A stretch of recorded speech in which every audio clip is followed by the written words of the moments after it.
what I want to do now, which is what I was really looking forward to, is introduce our first speaker. And that speaker is Dr. Monica Baskin. I've had the chance to work with Monica, and she's a good friend. She is a professor, she's a psychologist, she's a researcher, and she's a leader. She's a professor at UAB in the School of Preventative Medicine. She's the co-leader of the Community Outreach Core of the UAB Minority Health and Health Disparities Center, Health Disparities Research Center, the MHRC for short. She's a psychologist. She has a BA from Emory in Psychology and Sociology, her Master's of Science and PhD in Counseling and Psychology from Emory. She's a licensed psychologist as well. She's a researcher, a well-established researcher with a lot of successful funding from Robert Wood Johnson, National Institute of Health, the CDC, among others. And her work as a researcher links academics with community and faith-based organizations around the areas of health. She's a leader. She leads the Jefferson County Coalition for Health Equity, which is formerly the Place Matters Group. She is a member of the leadership team of the Jefferson County Health Action Partnership, and she is the chair of the Advancing Health Equities Priority Group. Please welcome Dr. Monica Baskin.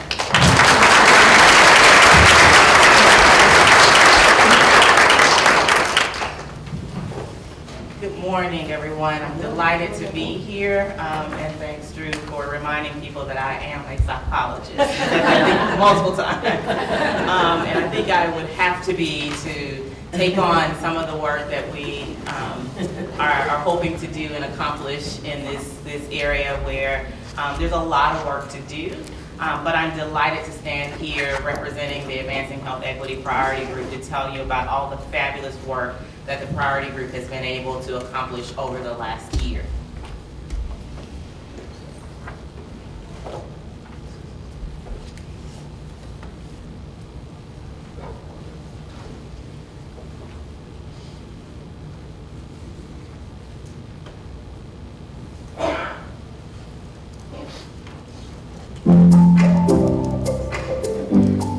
Jefferson County, we need to talk about how everyone deserves to live in a healthy environment and how together we can make it possible.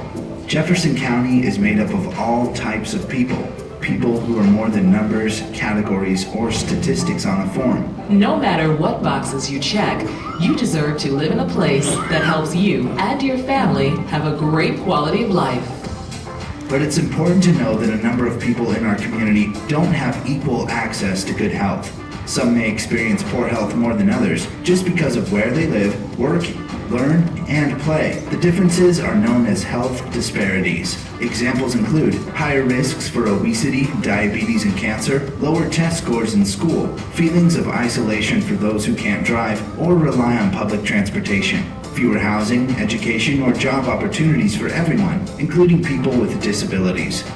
We know what we need to change to make our community better for all. Ensuring that everyone has a fair chance to have a long and healthy life is the goal of health equity. Everyone deserves safe neighborhoods, quality affordable housing, access to safe places to be active and play, access to quality health care, good schools, reliable transportation, job and business opportunities, access to nutritious foods. Achieving health equity benefits the whole community. Preventing disease and promoting healthy living saves billions of dollars in healthcare costs. Healthy people take better care of themselves, their families, and their communities. Good schools and good jobs help create more vibrant communities where people, organizations, and businesses can grow and thrive.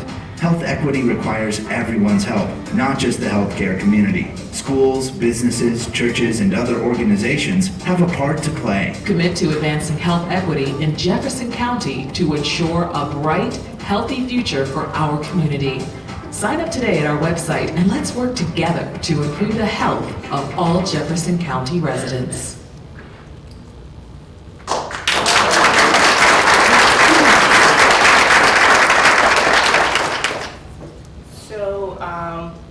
I want to just pause there and definitely acknowledge all the hard work from Modern brand to help us to put out this video that hopefully encourages and excites all of you in this commitment to advancing health equity. So I want to, again, just acknowledge their work here. So we're talking about health equity, but what are we really talking about? So our definition for health equity is a place where everyone has a fair opportunity to live a long and healthy life. But we realize that that's not the case for some individuals in our community. So where you live, work, learn, play, all might be influencing what your health outcomes are. So for example, here in Jefferson County, we know that there is a high concentration of poverty in certain areas of our county. So this map in particular shows that with the darker greens, there's somewhere between 37 to 64.5% of the residents in those census tracts are at or above the federal poverty line. We also know that within our county that there is a good deal of racial residential segregation still, that there are individuals that live in certain communities and census tracts versus others. So this map, the blue dots are represented by African American or blacks in our county, the red dots represented by whites. There are some green dots representing Hispanic population, and yellow is the Asian population. So what does all that mean? For example, when we talk about access to healthy, affordable foods, it means in Jefferson County, 41 out of those 147 census tracts are referred to as food deserts.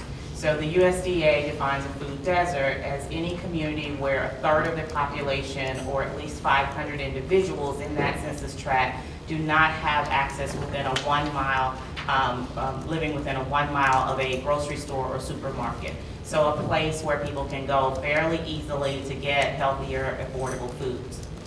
In our county in particular, those census tracts that are likely to be food deserts are also those that tend to have a higher proportion of minorities. So 68.1% to be exact, our census tracts would have African American and Hispanic residents.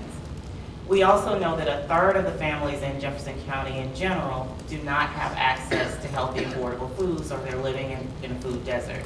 And we know 1 in about 13 children also do not live in an area where they can have ready access to healthy, affordable foods. Similarly, on the map that I showed you before in terms of the racial segregation, this also shows an overlay of those food deserts. So the yellow here overlaid with the residential segregation shows you where those food deserts are. So another health indicator, particularly relevant to many people, is the issue of infant mortality. And infant mortality at a country level is globally considered to be one of the main outcomes to sort of assess the health of a nation. Here in Jefferson County, we have a clear difference in terms of infant mortality by race. So of white mothers, 5.9 babies per 1,000 live births end up in infant mortality, or a child that does not reach their first birthday. That number goes up for Hispanic children, 6.8. And then the most recent data shows that 17.3 black babies will die out of 1,000 will die before their first year of birth. And so again, looking at where we live, this map shows you in particular where there's certain areas within the county that you have a higher rate of infant mortality. So the blue color there sort of shows places where if everything is equal, we'd expect that there would be relatively the same number of infant mortality deaths. But the blue spots on the map show you areas in which there are fewer babies dying in those census tracts than you would expect if everything was equal. The red spots on the map show you where you have a higher than expected infant mortality rate, and those are census tracts were greater than what you would expect if everything was equal. So we call those hot spots, the red areas. And then there's life expectancy, another health outcome that we often look at to gauge the health of a community.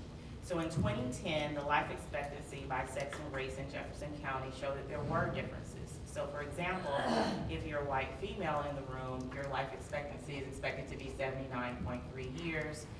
For black females, 76.7 years. White males, 74.3 years, and then black males, 69.1 years. So there's a 10-year difference between the life expectancy of a white female than a black male within our county. And similarly, this is a hotspot map to show you which census tracts you're likely to find a higher rate of a shorter life expectancy than you would expect. So we've talked a little bit about place and the differences there. We've talked a little bit about race and a little bit about sex. But there's another area where we have a good deal of disparity that we see in our communities that we don't really talk about as much. And our team wanted to make sure that we brought up this issue as well. And so this is looking at health risk behaviors for adults with and without disabilities. And across each of these major areas of behavior, obesity, inactivity, and cigarette smoking, individuals with disabilities have higher rates of these behaviors than individuals without disability.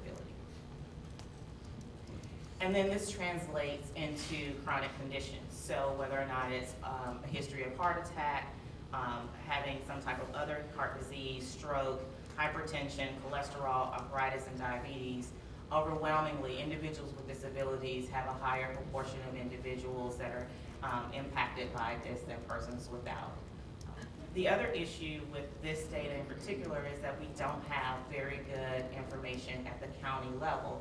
So unlike some of the other slides when we talk about what's happening in Jefferson County, these are snapshots from the national level. So I know most of the folks in the room are already impassioned saying these differences shouldn't be there. Everyone should have an equal opportunity to live a long and healthy life because it's the moral thing to do. But for those of us who may not just buy into the altruistic issues, there is a definite economic impact of the differences that I've showed you so far. Chronic diseases cost the U.S. about $1 trillion every year, $1 trillion. So that's particularly expensive. But if you think about it, and some of the more recent research has projected that about $230 billion could have been saved if we eliminated the disparities. So it's not saying eliminate the health conditions. What this report is saying is that if you just eliminate the disparities between those people who are having these issues at a higher rate, and you just make everybody at the level playing field, over $230 billion could be saved. So then what does that mean to us here locally? So locally, in 2003, 7 chronic diseases, cancer, diabetes, heart disease, hypertension, stroke, mental disorders, and pulmonary conditions cost Alabama $23.3 billion.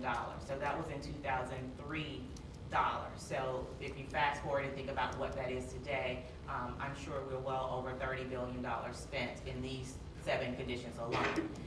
But the primary focus of that money is not on treatment. So if you look at the breakdown, only $4.7 billion of that is related to treating conditions. The vast majority of that goes into the lost productivity or the indirect costs. So this is when people are not coming to work because they're too sick, they have to go to doctor's appointments, or if they're at work, they're not working to their optimal because they're not as healthy. That's a tremendous amount of lost productivity, so thinking about economic implications of what we're talking about here today. And so very briefly, I'll kind of highlight a couple of other things that sort of drive in this cost issue. So the top box is looking at diabetes in particular, and medical costs for people with diabetes is twice as high for people without it. And it's estimated to cost about $245 billion alone looking at that condition nationally.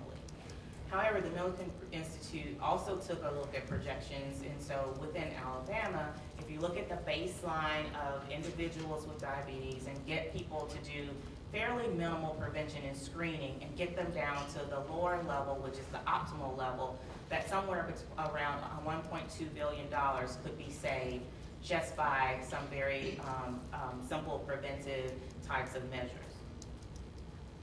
Similarly, with heart disease and stroke, about 1 out of every $6 spent is spent on something related to the treatment and care of individuals with heart disease and stroke. So again, at the bottom, you have the current level, the top level of conditions, but if you can get that to move down to the more optimal level, the lower line, then that's a savings of closer to about $2.5 billion. So what would it take to get to those optimal levels of chronic disease? We've got to change some of those health behaviors. So smoking, as we talked about, 1 in every 5 deaths a year is attributable to smoking.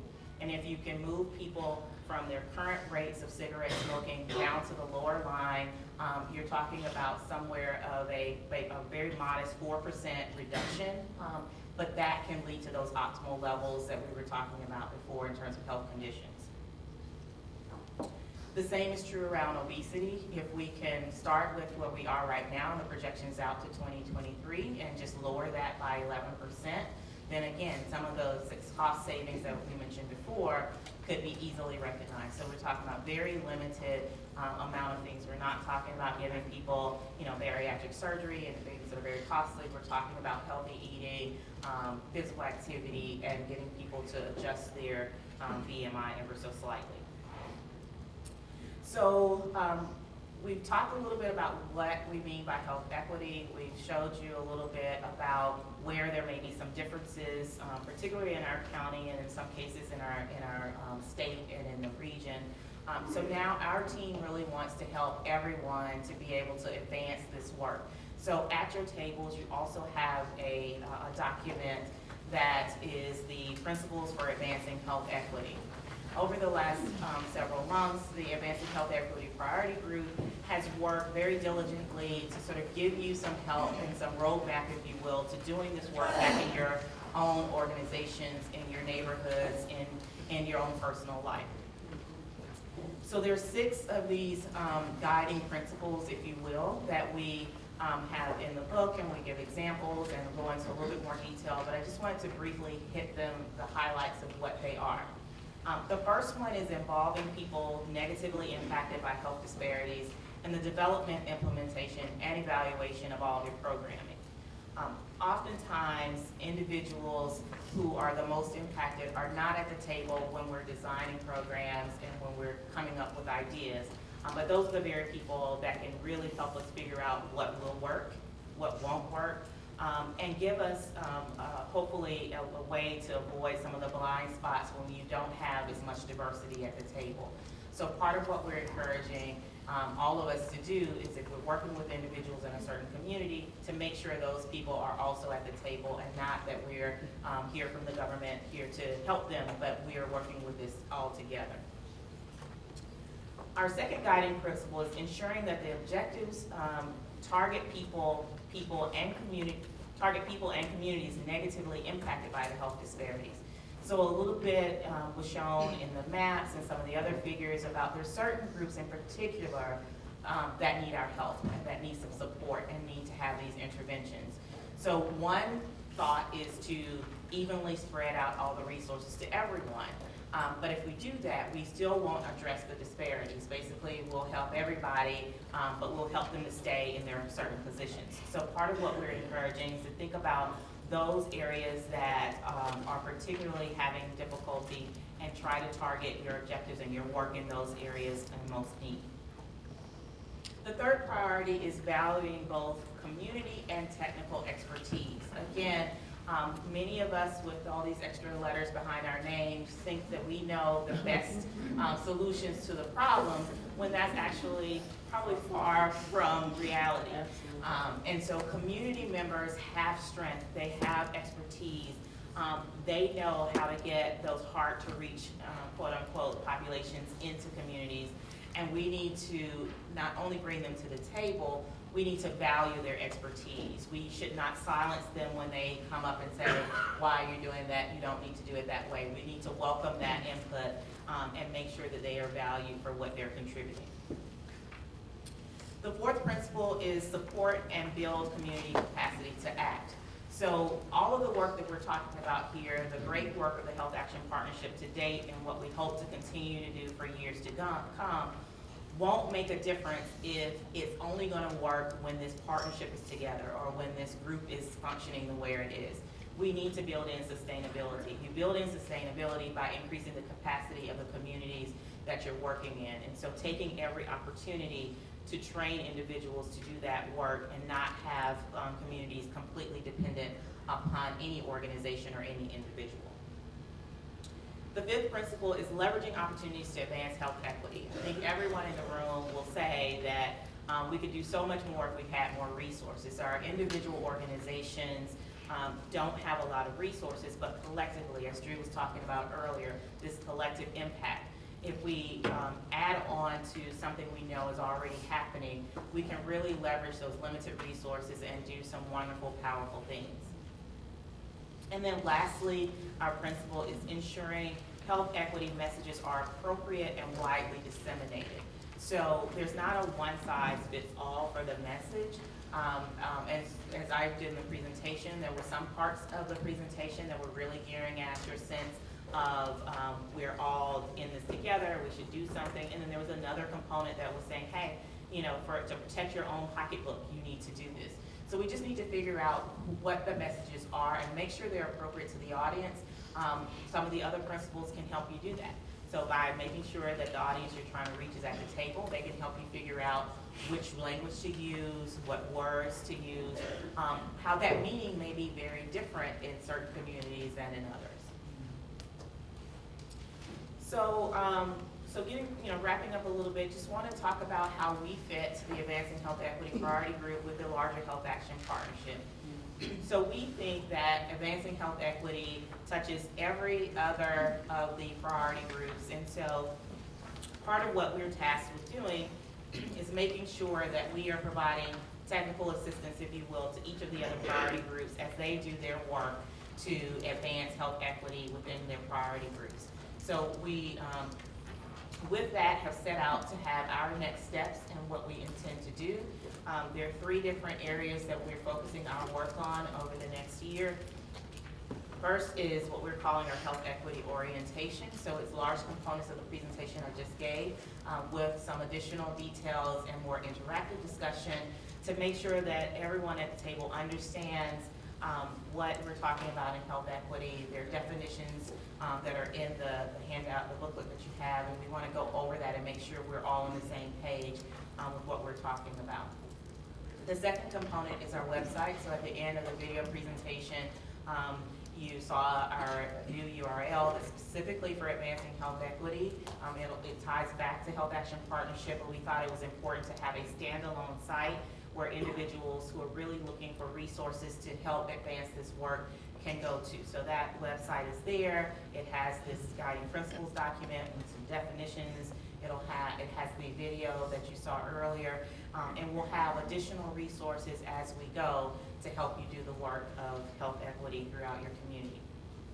And then lastly, we will be unveiling sometime, probably late spring, early summer, a more in-depth training, a 2-day training for those who are interested in learning a little bit more about health equity and equity and diversity and inclusion, and really honing in on some of the things that we think might be barriers and facilitators to getting this work done for our county. So I'll leave here with a quote from Martin Luther King that sort of focuses on this idea that we are all interrelated. So just as we think our priority group is interrelated with the other priority groups within the Health Action Partnership, each individual that lives, works, learns, or plays here in Jefferson County is related in some way. So it's easy for us to say, well, that's not in my neighborhood, so I'm not concerned about it. But it will impact us at some point in some way. And so I do encourage all of us to think about how reducing these disparities or eliminating them if we can, how that really helps everyone in the long run. And then I want to actually steal a quote from one of my colleagues at UAB, who's also the director of the Lakeshore Foundation. Just last week at another conference I was at, he made this statement, as it related to when people are approaching about how they can help more at the Lakeshore Foundation or working with disabilities, say, well, I don't know a whole lot about that area, I don't have that experience. And he said, he tells those people, knowledge is less important than commitment. So you don't have to know so much about health disparities. You don't have to know so much of, this pocket of town within the county. You don't really have to have that expertise, the letters behind your name and so forth. What we really need is your commitment to help us out in whatever way you can to really advance this work. So again, my pledge to you, or my solicitation to you, is to commit to advancing health equity within Jefferson County. Thank you.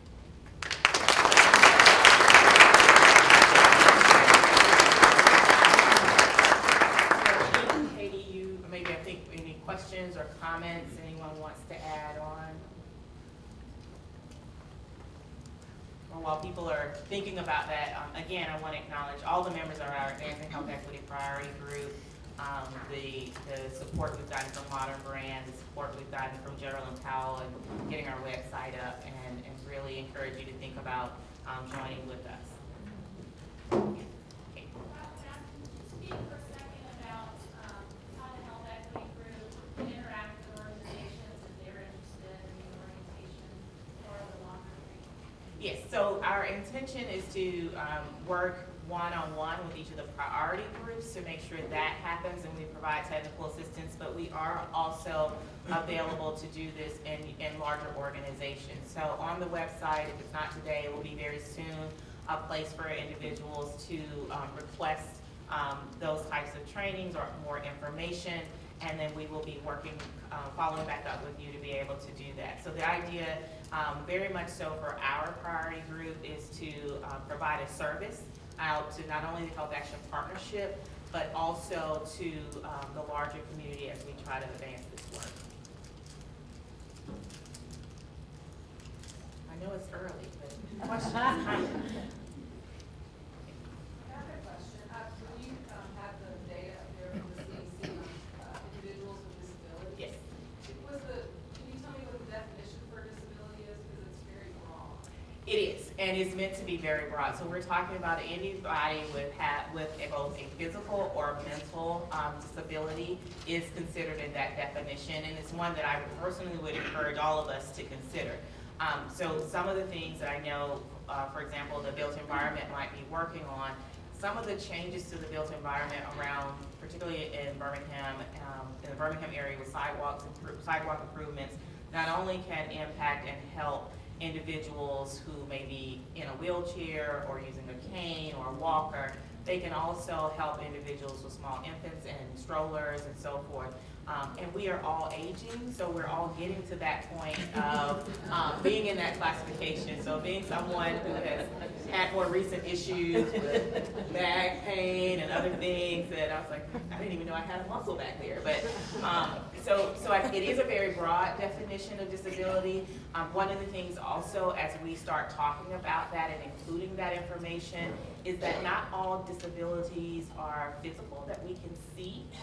There are other conditions that may not be as obvious as someone with a cane or some kind of mobility issue. So that is a definition that is fairly broad and is purposeful so that we also can try to reduce the stigma that sometimes is associated with having a disability, that it's all encompassing. So, thank you. Yes. I'm Emily Rushing. I'm not affiliated currently with any of these organizations, but I was able to participate in some of the early discussions with this group. And I would just encourage you, if you are reading this after you get away from here and you say, what are they talking about? The language itself is so challenging in this area. I applaud what has been done to reach this piece of paper, but I really think the commitment is as much to understand what this language means for each of us in our own home and neighborhood and community, because these are just the words, the best way so far we've come up with to talk about these very difficult things. So don't put it down because it doesn't jive with what you think, but try to read yourself into it and understand that there's been much labor to get just to these words, which are still not adequate really to talk about what we're trying to do. Absolutely, I appreciate your comment, and will echo, and I'm sure there are many moans and groans in this room that will say, it took a lot to get to the words that are printed there, and it was a great process. It's one that I would encourage for any organization to do. It was a way, it forced us as a team who was already saying we're committed to advancing health equity because we're part of that priority group. It forced us to deal with some of our biases and sort of talk about how we can label certain things and what was important, what was not important. It helped us to realize that there were certain groups that we weren't considering and we weren't thinking about, and I appreciate the voices that were in the room to tell us, hey, we didn't have disabilities and we weren't necessarily thinking about this. We had a lot of data on African American populations and white populations. We did not have a lot about Latino populations. All of those conversations were challenging to us, but they all led to what I think is a product that I know the team is fairly proud of. But I agree, it needs more distilling, more concentration, more talking, more dialogue, and so that's what we're hoping that this does. It's a starter to this work. I wonder, could you talk a little bit about some of the factors that contribute to food deserts? I think from an economic perspective or a business owner perspective, let's say you can only, stock what you sell. So that one in particular is quite interesting, and I've actually had a couple of research studies where we've looked at this idea of, what is it about these food deserts?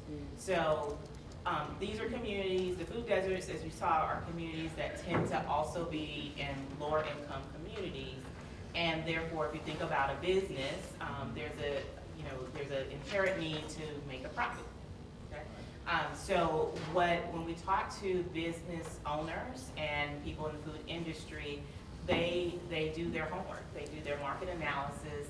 They figure out, who are the people that can afford to pay for my goods, and those are the communities that they tend to go into when they feel like there's a large enough demand for the product being sold, and the community has the resources to actually pay for that product.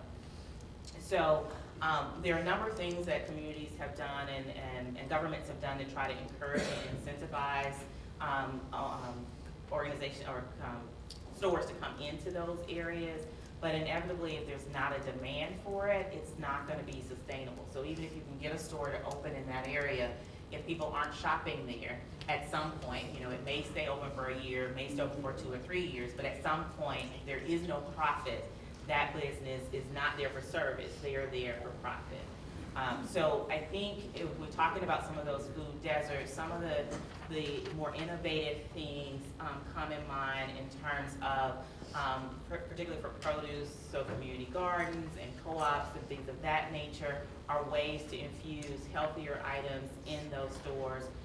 Working with smaller convenience stores, which are in those neighborhoods, to actually sell healthier items. So the Urban Food Project here out of Rev Birmingham is one example of that, working with local farmers, putting that produce in to communities where there's not access to a larger grocery store, and therefore having people have that access. But again, that only stays there if there's a demand, because there has to be a business model to make that work. I'm not sure if that answers. Yeah. Good morning. Good morning. I'm not a public health person, so you all may already know the answer to this.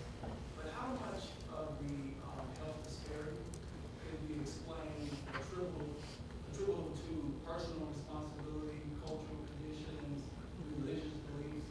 How much can be attributable to those aspects? So everything is complex. So there is a personal responsibility, but what we're also showing is that everything else being equal, not worrying about people's genetics and biology and all of that, there are differences by place, there are differences by race, there are differences by gender, there are differences by these other conditions that don't explain the conditions that individuals have. So it's not to lessen either side of that. You're not going to engage me and went into a conversation about the left versus the right on personal responsibility versus this other issue. We can do that later on. But what I would say is that even when people want to do the right thing, if you're in a community where you don't have access to it, then it's difficult for you to do the right thing. If I live in a housing project and the closest grocery store to me is 5 miles away, I don't have a car, my transportation is not very reliable, then what I'm going to have to do to feed my child is I'm going to have to shop in the local convenience store and purchase whatever's there. So I think what we're saying here is that we're not discounting that people need to do, take their health into their own lives and make sure they're doing the right things, but we need to make it easier for them to do that by having an environment that is not getting in the way, is not a barrier to them leading a healthy life. Dr. Baskin? I really hadn't thought about it, but in my previous life, I did some government stuff. But I recall when we were doing the Family Dollar, and I've been taking a handful of notes here. One of the reasons why we did so many was to address that. But it didn't occur to me until you started talking, so maybe I should have seen it several years ago. That what we now need to do is to go back to these same stores that we allowed to come in to do something other than the canned goods staples, or in addition to is what I really should say. But that's an interesting idea, and I had not thought about that. And, and I might pass that on, and that might be something that I think they can do. But they're everywhere. These different low-cost stores. That's what I'm calling low-cost stores. And that might be one way to address this matter. I don't know.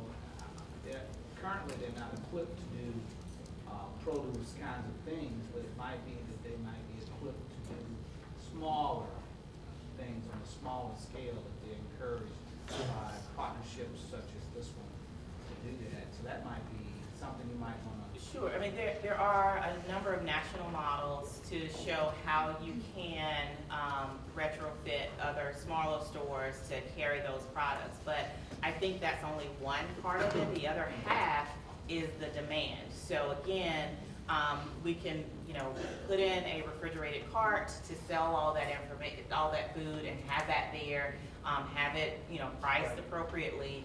But if there is not a demand for that, that store owner cannot afford to continue to have that product there. So that's going back to that principle of bringing those individuals into the conversation, having them at the table. So it's not just going to talk to the store owner and saying, hey, you need to sell fresh produce, go buy your refrigerated truck or cart and put it there. You need to talk to those community members and talk about, what do you want to see in there? Make sure that you're having it hand in hand with giving them opportunities to learn what to do with it. There are certain produce that I've never seen that before. Some of my programs with younger children, we've brought in and introduced fruits and vegetables that I personally took for granted because they're at my grocery store and I cook them and have them available for my kids. But they had never seen them before, and some individuals don't know what they are, they don't know how to cook them. So again, programs like the one I was mentioning, they have recipes, they have cooking demonstrations, they have other things to kind of make it work. And they also the successful programs try to merge, not try to convert someone from eating, really, less healthy to being a vegan. There's some steps in between there to help improve them to, eat a little less this, add on here, so that it is something that is sustainable over time. It's not just a pill, a magic bullet, we can change it. So I would say, yes, have those conversations with the business community, but also have those conversations with the residents in that area to talk about what they want and what they're willing to do in order to keep that maintained. And I'm going to put maybe my good friend over there on the spot to Taylor, Clark, if you want to say anything more about the urban food project and some of the challenges, particularly with this area. Absolutely. So we launched the Urban Food Project in 2010 with support from the community putting money to work. And since 2012, we've been doing this farmer corner store model, connecting Alabama farmers and producers with corner stores in local communities. We've developed a distribution infrastructure. We learned a lot along the way. The purchasing power that store owners have is very limited. So basically what we're doing is taking very large volume cases, breaking that down in very manageable, sellable volumes in the store. We find that nutrition education is a very key component of success.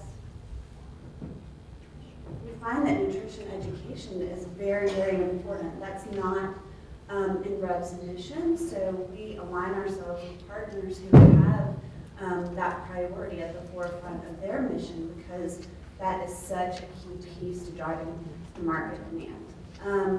Moving forward in 2016, we have some really exciting things coming forward, two of which are we have some funding to provide store owners with what we're calling mini match grants. So for store owners that want to invest in their store to better serve the needs of the food needs of the community, we have some funding available for them to do that. That could be anything from improving the exterior of their store, putting up better signage, making the store more inviting, shifting the offerings to more healthy offerings beyond just fresh produce. So that's really exciting. We're also developing a more robust training program to essentially teach store owners and their staff how to sustainably purchase, merchandise, display, and sell fresh produce themselves. So we are in the process of pulling together an advisory board, an advisory committee to advise that work so that we can ensure that we have the right professionals with the right expertise, as Dr. Baskin mentioned, at the table to push that solution forward. So if anybody is interested in getting engaged in that piece of our work, I would welcome a conversation with you. Thank you, Tim. Anyone else?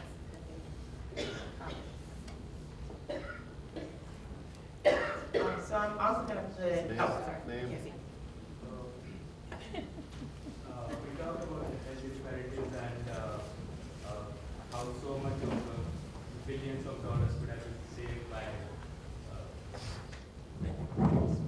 We talked about health disparities and how we could have saved billions of dollars by eliminating health disparities. But to be practical, it is not possible to eliminate all the disparities at the blink of that. So, Dr. Baskin, I would like to ask you, if you want to prioritize the top 3 things that you could eliminate, what would those be? Okay, so I'm definitely going to call on some of my friends to help answer this question. So I think it goes back to those key health behaviors that we were talking about. So obesity, tobacco, and physical inactivity in particular are some of those things that are linked to a number of those 7 chronic diseases that I was talking about. So in terms of eliminating the disparities, a lot of it has to do with making sure that people do have access to those health promoting type of environments that I was mentioning, so they have safe places to be physically active. So for example, our built environment priority group is looking at areas in which to prioritize improvements in sidewalks and making sure that there are recreational facilities are kept up and maintained, and programming that pushes people into those areas to be physically active. A great example here within the Birmingham area is all the wonderful improvements with the Railroad Park and some of the other areas where there's programming. And if you go to some of those facilities at any given time of the day, there are individuals from all walks of life convening in that area, being physically active. So there's a part of the park that has equipment, so it's not a question of going into a gym. You have really top-notch equipment that's in the playground, in the the park itself, there's a playground and so forth, so that individuals can get there and be active and improve their health outcomes in that way. There are also things like programming. So for example, the health department and UAB Preventive Medicine have a project, a REACH project, where we're focusing in, again, targeting certain communities that have higher rates of chronic conditions and infusing a lot of effort and programming in those communities where we have things like the Urban Food Project. We have community health advisors that are helping to push people towards programming within the parks. We also have a Safe Routes to School program. We're getting those children out to be physically active. So we're really promoting those types of things to help improve their physical activity, their nutrition, and hopefully helping them to manage their weight.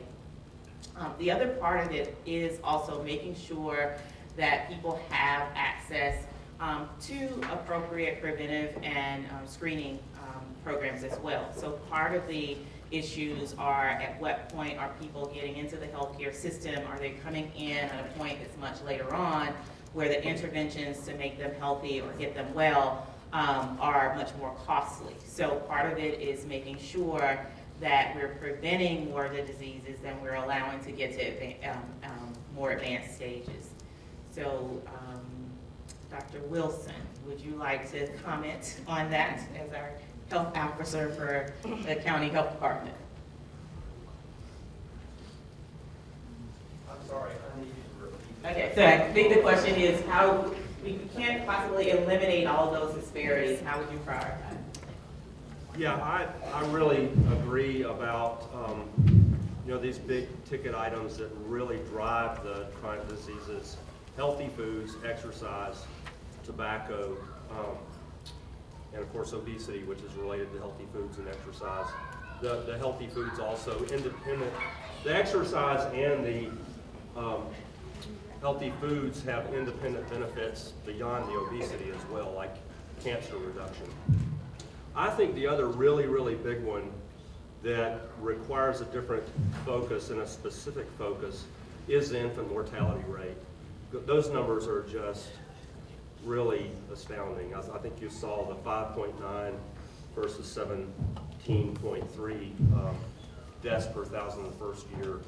I think that's just a really big one. That requires a different type of effort beyond those other things we just mentioned. Where'd you go? Anyone else brave enough? Anyone from Bold Goals that want to comment on that?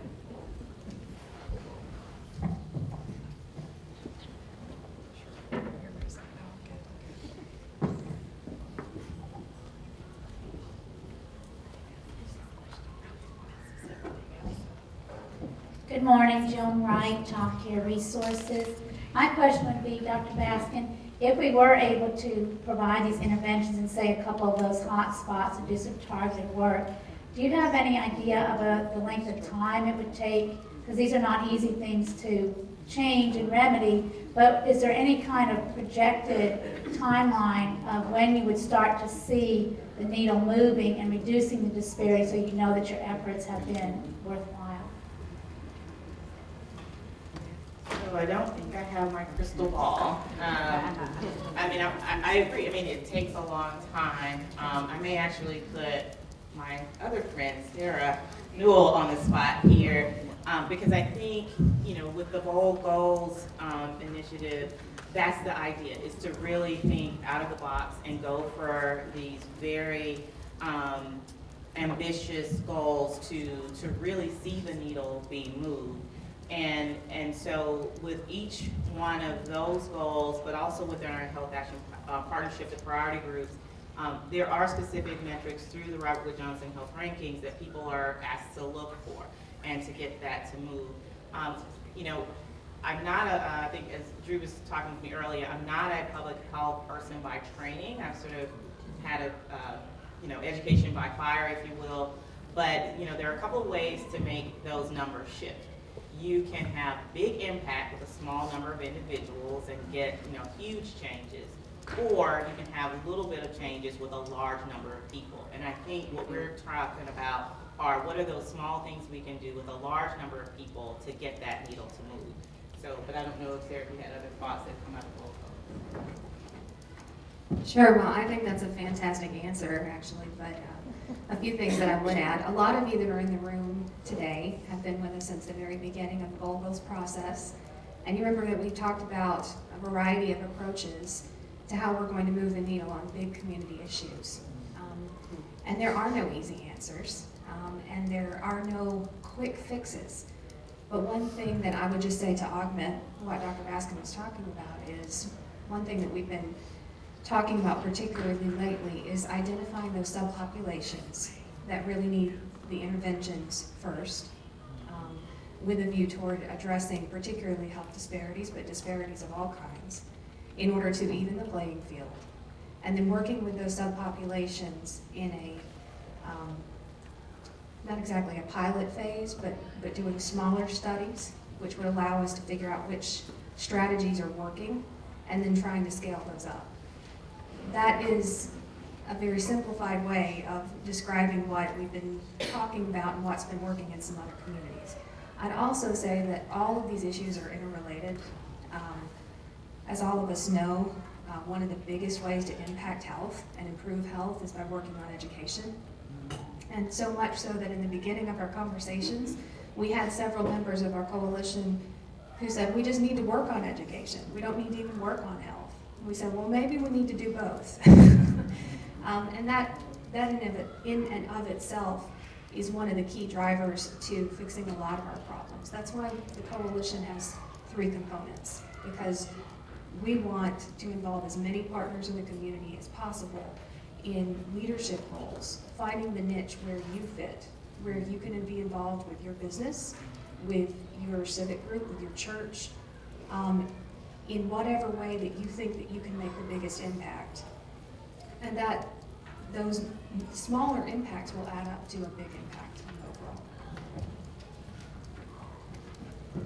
So I have, I think, at least one more friend left in the room. I'm going to put it to Greg Townsend and have him to come up front, who's also the co-chair of our Advancing Health Equity Priority Group, and have Greg also talk about these social determinants of health. So I think that's some of the idea behind some of these questions about how do we get here and what are the big, bold things that we need to tackle, and just maybe just speak briefly about that. Hello, everyone.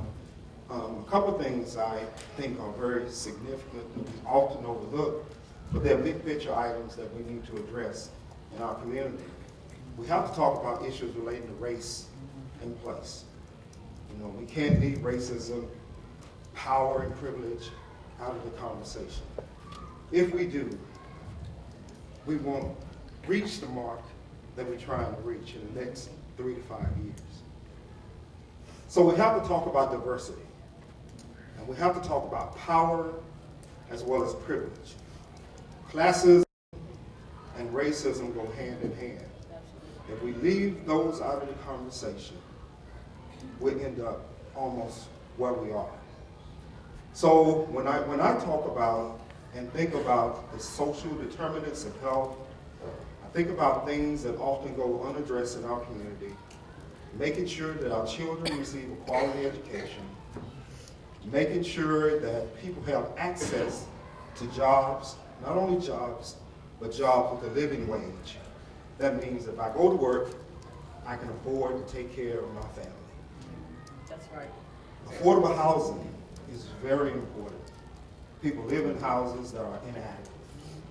People need to live in communities that are safe, that are clean, communities where their quality of life can mean something not only for them, but for their families. Access to healthcare services is important across the spectrum. When we talk about access to healthcare, we're talking about clinical care, but we also need to talk about mental health services too. Stress is a major issue that goes unaddressed in our community, particularly for African Americans. That's a lot of stress being black. in America. And we need to address that particular issue too. Another important component is transportation. Man, you live in Jefferson County. I would love to catch a bus from Irondale to downtown Birmingham and back to Irondale, but I can't do it. I won't do it. I can try, but it won't happen. I won't make it work on time. We have bicycles, a program where you can pick up a bike anywhere downtown Birmingham. I really want to do that, but I'm afraid. The fear is that somebody's going to run over me because they're not used to bicycles being on the road. I love to do that. I walk all the time. People see me walking downtown. I go to a meeting, I walk to the meeting, I walk back to my office. I love to walk. That's a problem too in our community because we don't respect people who want to, exercise, who want to take better care of themselves. It becomes a joke for some. But we need to make it a way of life in our community. So those are some of the things that I think that we need to address if we want to move the needle forward. We need to start working on issues of race and place, issues of class and privilege.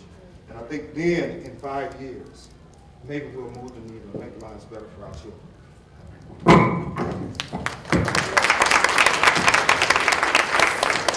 So thank you, everyone, for the lively discussion, for your attention.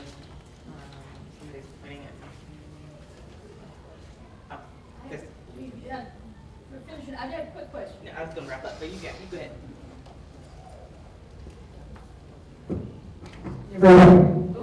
Everybody's like, oh man, we're going to get a break. But this is actually a question that relates to what Mr. Townsend was saying about power.